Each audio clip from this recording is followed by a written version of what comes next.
9 মাসের শিশুকে হত্যার পরে ছাত্রলীগ নেতার স্ত্রীর আত্মহত্যা। শুক্রবার দুপুরে বাগেরহাট সদর উপজেলার সাবেকডাঙ্গা গ্রামে এই মর্মান্তিক ঘটনা ঘটে।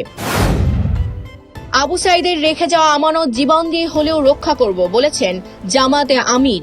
শনিবার সকালে জুলাই আন্দোলনের প্রথম শহীদ রংপুরের পীরগঞ্জ উপজেলার শহীদ আবু সাঈদের কবর জিয়ারত শেষে এসব কথা বলেন তিনি। জামাত কখনো সরকারে গিয়ে কাজ করেনি, বিএনপি পরীক্ষিত দল বলেছেন মির্জা ফখরুল। ঠাকুরগাঁও সদর উপজেলার দেবীপুর ইউনিয়নের শোলটহরি বাজারে শুক্রবার বিকেলে নির্বাচনী প্রচারণার অংশ হিসেবে গণসংযোগ ও পথসভায় তিনি এমন মন্তব্য করেন। আইসিসিতে রোহিঙ্গাদের বাঙালি হিসেবে উপস্থাপন মিয়ানমারে, তীব্র প্রতিবাদ বাংলাদেশের।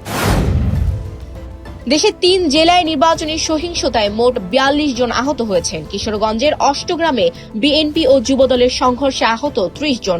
মুন্সিগঞ্জের গজারিয়ায় স্বতন্ত্র প্রার্থীর সমর্থকদের ওপর হামলায় আহত 7 জন এবং বরিশালে এক আসনে সংঘর্ষে আহত হয়েছেন অন্তত 5 জন। বিপিএল এর ফাইনালে চট্টগ্রাম রয়্যালসকে 63 রানে হারিয়ে চ্যাম্পিয়ন হয়েছে রাজশাহী ওয়ারিয়র্স।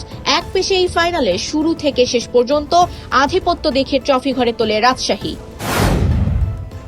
বিশ্বকাপ বিতর্ক ও অনিশ্চয়তায় ভবিষ্যৎ নিয়ে চিন্তা হচ্ছে, অস্বীকার করার এখানে কিছুই নেই, অকপটেই বললেন নাজমুল হোসেন শান্ত।